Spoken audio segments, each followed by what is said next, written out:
DSP, additional SP. তাৰ নাম সন্দীপন গাৰ্গ। সিহঁতে বক পোষ্টিং আছিল। তো গোটেইবোৰ আহে লগ পাওঁ। এতিয়া ইমান গেংটো অলপ কম। একদম সময়ত যাওঁ ষ্টেজত উঠো, নামি মই ৰৈ নাথাকো, গুচি আহোঁ।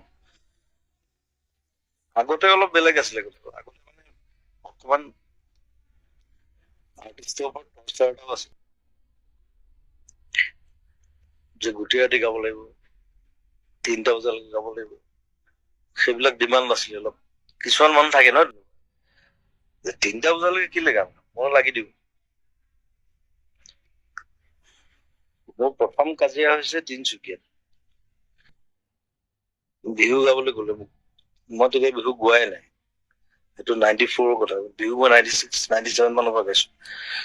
মই কৈছো মই বিহু ছিংগাৰ নহয়, আৰু মই বিহু গোৱা নাই, তেল মই নাগাওঁ। সেইটো লৈ কাজিয়া ঢোল মানে। তাৰপিছত 97 মানৰ পৰা আৰু বিহু আৰম্ভ কৰিলো। তাৰপিছত বস্তুটো বেলেগ হৈ গ'ল।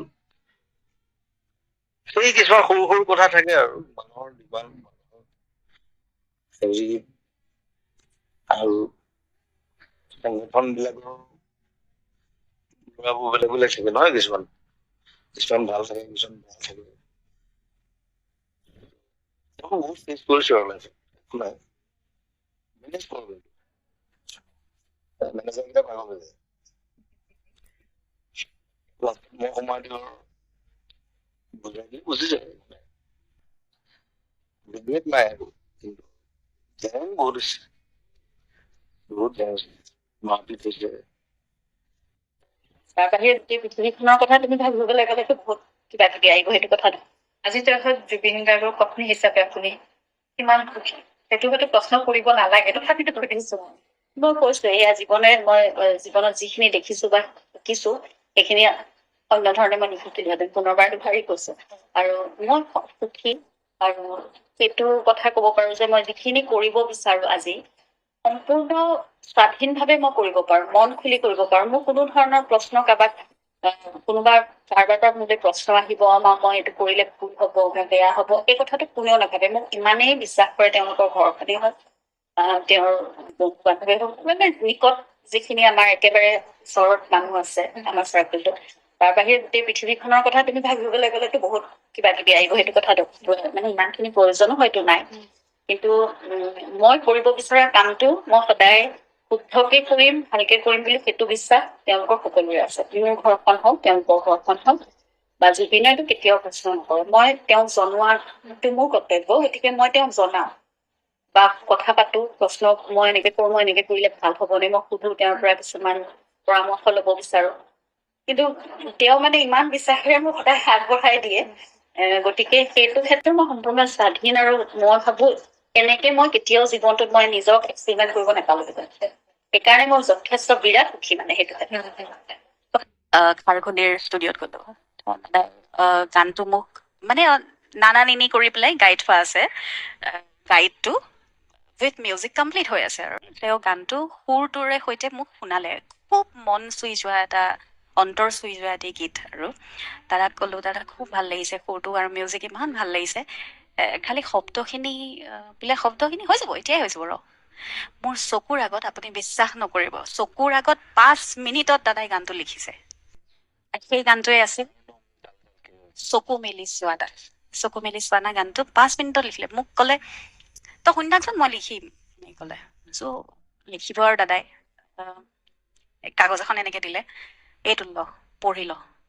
মই পঢ়িছো, মোৰ মানে শব্দবোৰ খুব দুখ লাগিছে। গানটো ইমান মানে এনেকুৱা অৰ্থপূৰ্ণ গীত। দাদা আপুনি কি লিখি দিলে পতককে? তেওঁলোকে দেখুৱাইছে ইয়াত কিমানখিনি মাটি আছে জুবিন ক্ষেত্ৰৰ আশে পাশে, আৰু কাৰণ আমাৰ যিটো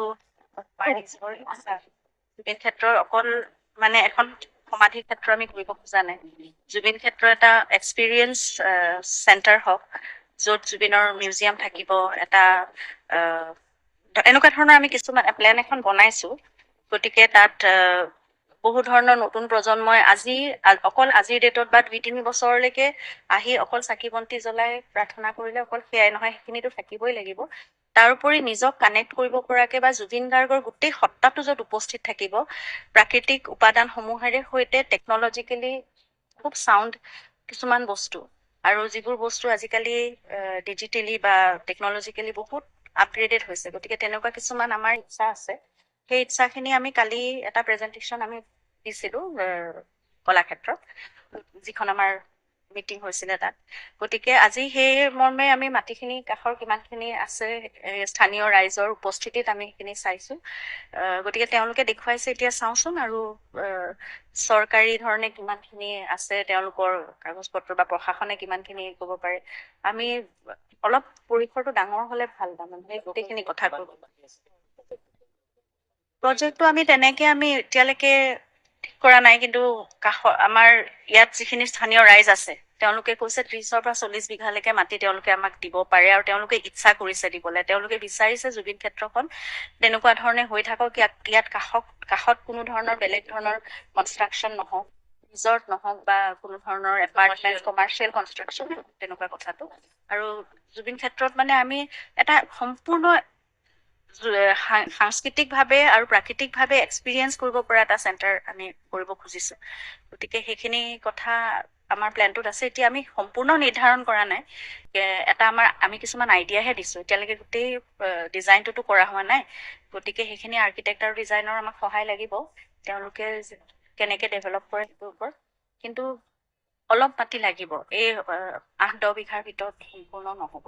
আৰু ইয়াতে তেওঁলোকৰ এখন শ্মশান আগতে আছে, তাৰ কাৰণে নিশ্চয় কৰিব লাগিব। সেইখিনি তেওঁলোকে বিচাৰিছে কাষেদি এটা 30 ফুটৰ ৰাস্তা আৰু ভিতৰলে 1.5-2 বিঘা মাটি। সেইখিনি আমিতো তেওঁলোকৰ যিখিনি আছিলে আগৰ পৰা সেইটো আৰু পাৰম্পৰিক নিয়ম অনুসৰি তেওঁলোকে সেইখিনি নিয়ম পালন কৰে, যিসকল তেওঁলোকৰ পূৰ্বপুৰুষ আছে বা যিসকল মানে মৃত ব্যক্তি আছে তেওঁলোকৰ প্ৰতি। গতিকে জনজাতীয় নিয়ম কিছুমান আছে যে তেওঁলোকে মনলিথ স্থাপন কৰি যায়, গতিকে তাৰ কাৰণেও ঠাই লাগিব। সেইকাৰণে তেওঁলোকে 1-1.5 বিঘা বুলি কৈছে, কিন্তু আমি 2 বিঘা মাটি আমি ভাবিছো যে তেওঁলোকৰ কাৰণে 2 বিঘা মাটি আৰু সন্মুখত ৰাস্তাটোৰে থাকক, কাৰণ সকলোৱে সহ অৱস্থান হ'ব লাগিব। আৰু ইয়াত জনগোষ্ঠীয় লোকসকল তেওঁলোকক আমি সন্মান দিহে সেইটো কৰিব পাৰিম।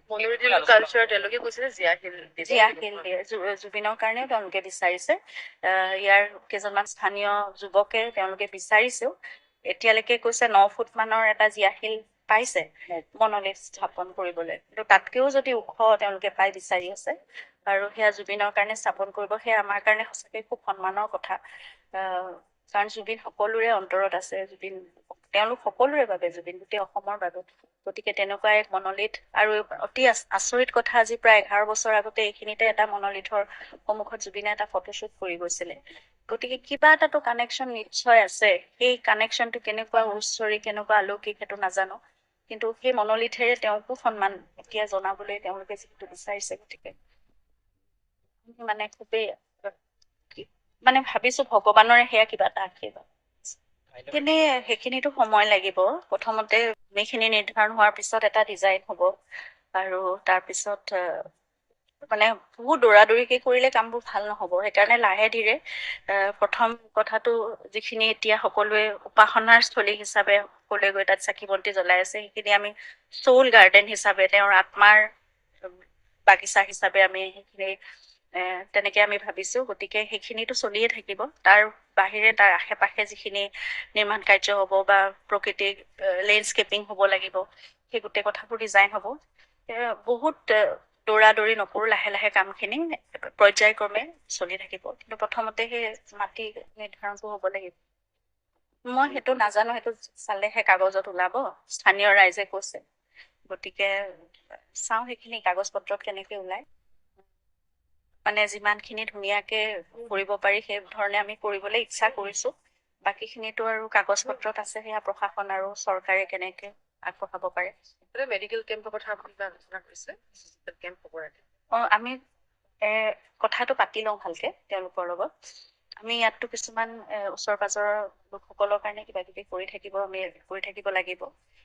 তেওঁৰ জন্মদিন আহি আছে, গতিকে তাৰ আগতে আমি কিছুমান এনেকুৱা সামাজিক কাম কৰিবলৈ চেষ্টা কৰিছো। সেইদিনাখন আমি এইটো সিদ্ধান্ত ললো যে সোণাপুৰৰ পৰা জাগিৰোড পৰ্যন্ত এই গোটেই অঞ্চলটো, অকল ৰাস্তাৰ কাষত বা জুবিন ক্ষেত্ৰ বুলিয়ে নহয়, গোটেই গাঁৱে ভূঞে ভিতৰৰ গোটেই অঞ্চলটো যদি আমি জুবিনৰ নাহৰ বন আমি কৰিব পাৰো, তেতিয়াহ'লে মানে মই অন্তৰৰ পৰা ভাবো বা সকলোৱে, জুবিনে যিহেতু কৈ গৈছিলে যে য'তেই নাহৰ গছ থাকিব তাতে জুবিন থাকিব, সেইকাৰণে এই নাহৰ বনত মই ভাবো জুবিন খুব মানে শান্তিত তেওঁ থাকিব পাৰিব। গতিকে এই অঞ্চলৰ সকলোৱে সেই নাহৰ পুলি ৰোপণ কৰি ৰক্ষণাবেক্ষণ দি নাহৰ বন তেওঁলোকে মানে প্ৰতিষ্ঠা কৰিব বুলি তেওঁলোকে কৈছে। আৰু তাৰ বাহিৰেও তেওঁলোকৰ স্বাস্থ্যজনিত তেনেকুৱা কিছুমান জুবিনে প্ৰায়ে কৰি থাকিছিল, এনেকুৱা মেডিকেল কেম্প আমি মাহৰ তৃতীয়টো সপ্তাহত আমি প্ৰায় আমাৰ ফাৰ্মেচিত আমি কৰিছিলোঁ ডক্তৰসকলৰ সহযোগত। ইয়াতো আমি চাওঁ ওচৰৰ গাঁৱত 2-3খন গাঁও লগ লগাই পৰ্যায়ক্ৰমে আমি যিমানখিনিলৈকে যেনেকৈ পাৰোঁ অলপ অলপ কিবা কিবি কাম আমি কৰি থাকিব লাগিব।